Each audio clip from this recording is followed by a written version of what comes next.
নতুন রাষ্ট্রপতির কাছে কোনো প্রত্যাশা নেই বিএনপির, বললেন ফখরুল। আব্দুল হামিদ ভালো মানুষ, তবে পুরোপুরিভাবে আওয়ামী লীগের, বললেন মির্জা ফখরুল। দীর্ঘদিন পর দুই নাতনি ও পুত্রবধূর সঙ্গে খালেদা জিয়ার ঈদ। বাবার বিদায়ে যা বললেন আব্দুল হামিদের মেয়ে। আদালতে মামুনুল হক ধর্ষণ মামলায় সাক্ষ্য দেবেন 4 জন। এবার দেখুন বিস্তারিত। নতুন রাষ্ট্রপতির কাছে কোনো প্রত্যাশা নেই বিএনপির, বললেন ফখরুল। নতুন রাষ্ট্রপতি মোহাম্মদ শাহাবুদ্দিনের কাছে বিএনপির কোনো প্রত্যাশা নেই বলে জানিয়েছেন দলের মহাসচিব মির্জা ফখরুল ইসলাম আলমগীর। তিনি বলেছেন, বরং প্রধানমন্ত্রীর এককভাবে রাষ্ট্রপতি নিয়োগ থেকে বোঝা যায় সরকারের ইচ্ছা একটাই, যেভাবেই হোক রাষ্ট্রযন্ত্রকে নিয়ন্ত্রণ করে তারা আবারও রাষ্ট্র ক্ষমতা দখল করতে চায়।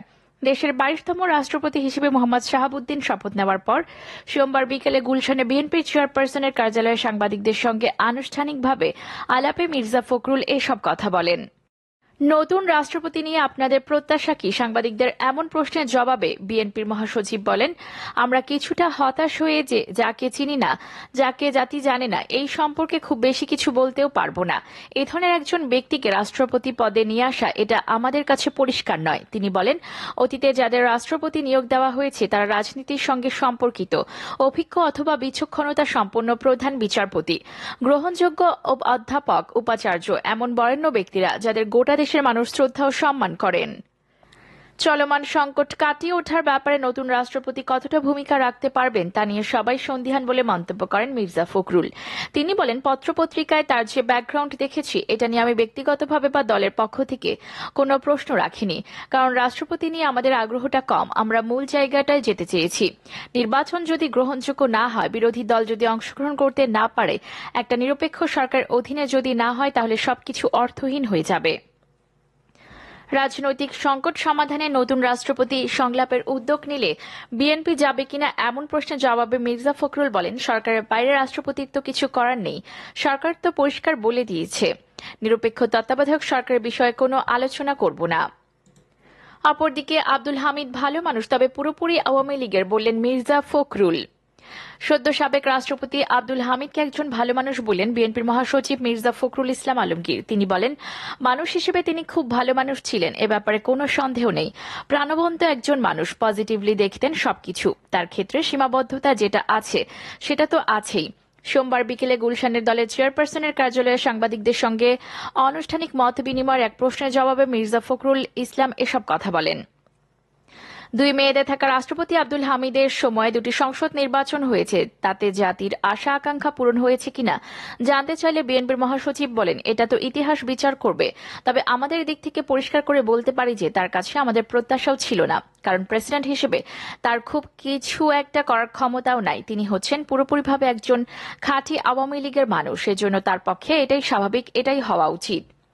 দুপুরে আব্দুল হামিদ বঙ্গভবন থেকে নিকুঞ্জ নিজের বাসায় ওঠেন। বঙ্গভবনে বিদায়ী রাষ্ট্রপতিকে গার্ড অব অনার সহ সর্বোচ্চ সম্মান দিয়ে বিদায় জানানো হয়। সাংবাদিকদের সঙ্গে মত বিনিময়কালে মির্জা ফখরুল ইসলাম নতুন রাষ্ট্রপতি মোহাম্মদ শাহাবুদ্দিন এবং চলমান আন্দোলন সহ বিভিন্ন বিষয়ে খোলামেলা কথা বলেন। অপরদিকে দীর্ঘদিন পর দুই নাতনি ও পুত্রবধূর সঙ্গে খালেদা জিয়ার ঈদ। দীর্ঘদিন পর সাবেক প্রধানমন্ত্রী খালেদা জিয়া ব্যতিক্রম ঈদ করেছেন, কারণ এই ঈদে খালেদা জিয়ার সঙ্গে রয়েছেন তার পুত্রবধূ শর্মিলী রহমান এবং দুই নাতনি জাফিয়া রহমান ও জাহিয়া রহমান। ঢাকার গুলশানের বাসভবন ফিরোজায় তারা ঈদের আনন্দ ভাগ করেছেন। খালেদা জিয়ার বোন সেলিমা ইসলাম ও ভাই শামীম ইস্কান্দার সহ পরিবারের সদস্যরা ঈদের দিন দুপুরে তার সঙ্গে দেখা করেন। নাতনি পুত্রবধূ সহ ভাই বোনদের নিয়ে দুপুরের খাবার খান খালেদা জিয়া। প্রসঙ্গত, খালেদা জিয়ার ছোট ছেলে প্রয়াত আরাফাত রহমান কোকো, শর্মিলা রহমান সিথির মেয়ে জাফিয়া ও জাহিয়া দাদির সঙ্গে ঈদ করতে বৃহস্পতিবার দুপুরে দেশে পৌঁছান তারা। এ সময় তাদের মা শর্মিলা রহমান তাদেরকে রিসিভ করেন। এর প্রায় 1 মাস আগে ঢাকায় আসেন আরাফাত রহমান কোকোর স্ত্রী শর্মিলী রহমান। অপরদিকে বাবার বিদায়ে যা বলেন আব্দুল হামিদের মেয়ে। রাষ্ট্রপ্রধান হিসেবে 10 বছর 41 দিন দায়িত্ব পালনের পর সোমবার বিদায় নিয়েছেন মোহাম্মদ আব্দুল হামিদ। এদিন বঙ্গভবনে তাকে রাজস্বিক সংবর্ধনা দেওয়া হয়েছে। বাবার বিদায় নিয়ে গণমাধ্যমের সঙ্গে কথা বলেছেন সদ্য সাবেক রাষ্ট্রপতির কন্যা স্বর্ণা হামিদ। তিনি বলেন, আমার বাবার কোনো আফসোস নেই, তিনি এই বিদায়কে ইতিবাচকভাবে নিয়েছেন। সোমবার দুপুরে যমুনা টেলিভিশনকে দেওয়া এক প্রতিক্রিয়ায় তিনি এই মন্তব্য করেন। স্বর্ণা হামিদ বলেন, আজকের দিনে মনে হচ্ছে পরিপূর্ণতা পেয়েছে সবকিছু, কেননা বাংলাদেশে প্রথমবার মতো একজন রাষ্ট্রপতি আনুষ্ঠানিকভাবে বিদায় নিচ্ছেন। আমরা ভীষণভাবে গর্বিত, আমি তার সন্তান হিসেবে গর্বিত। বিদায়ী রাষ্ট্রপতির মেয়ে বলেন, আমি মনে করি সারা বাংলাদেশের মানুষ তাকে নিয়ে গর্ব করবে, কারণ তার ক্যারিয়ার, তার জীবনের রাজনীতি জীবনের যে পথে হেঁটে হেঁটে তিনি চলে এসেছেন, রাষ্ট্রের সর্বোচ্চ সম্মান তিনি পেয়েছেন। আমি বলবো সেটা তার প্রাপ্য ছিল। আমি মনে করি সারা বাংলাদেশের মানুষ বলবে এটা তার প্রাপ্য ছিল। রাষ্ট্রপতি হিসেবে দীর্ঘ পথ চলার পর এই বিদায়টিকে মোহাম্মদ আব্দুল হামিদ খুবই ইতিবাচক হিসেবে নিয়েছেন উল্লেখ করে স্বর্ণা হামিদ বলেন, উনি এখন আমার বাসায়, এখন উনি তার মেয়ের বাসায় যাবেন, তার আত্মীয় স্বজনের বাসায় যাবেন। এটাতে তিনি খুবই ভালো বোধ করছেন, তিনি খুশি, তার কোনো আফসোস নেই।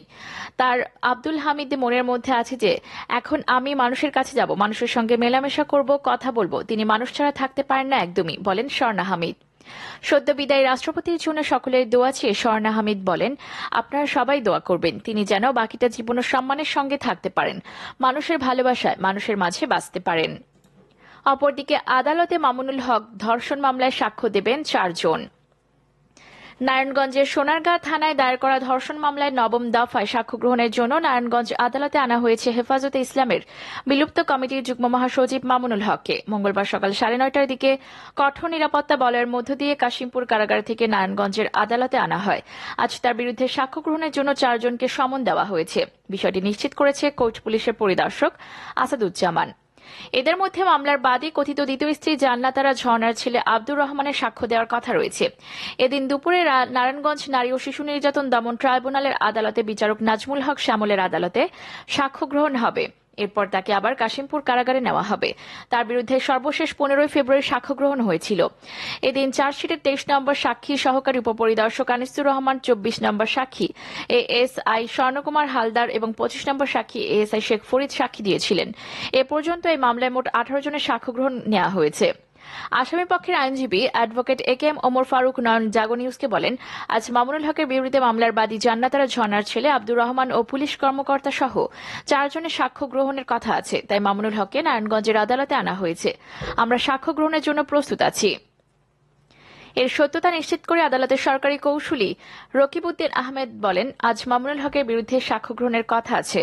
2021 সালের 24 নভেম্বর প্রথম দফায় মামুনুল হকের উপস্থিতিতে কথিত দ্বিতীয় স্ত্রী জান্নাতারা ঝর্ণার সাক্ষ্য নেন আদালত। একই সঙ্গে ওই বছরের 3 নভেম্বর মামুনুল হকের বিরুদ্ধে করা ধর্ষণ মামলায় বিচার কাজ শুরুর আদেশ দেওয়া হয়। 2021 সালের 3 এপ্রিল নারায়ণগঞ্জের সোনারগাঁয়ে রয়্যাল রিসোর্টে এক নারীর সঙ্গে অবস্থান করেছিলেন মামুনুল হক। ওই সময় স্থানীয় আওয়ামী লীগের নেতাকর্মী এসে তাকে ঘেরাও করেন। পরে স্থানীয় হেফাজতের নেতাকর্মী ও সমর্থকেরা এসে রিসোর্টে ব্যাপক ভাঙচুর করেন এবং তাকে ছিনিয়ে নিয়ে যান। ঘটনার পর থেকে মামুনুল হক মোহাম্মদপুরের জামিয়া রহমানিয়া আরাবিয়া মাদ্রাসায় অবস্থান করে আসছিলেন। এ সময় পুলিশ তাকে নজরদারিতে রাখে। এরপর গত 18 এপ্রিল মোহাম্মদপুরের জামিয়া রহমানিয়া আরাবিয়া মাদ্রাসা থেকে গ্রেফতার করা হয় মামুনুল হককে।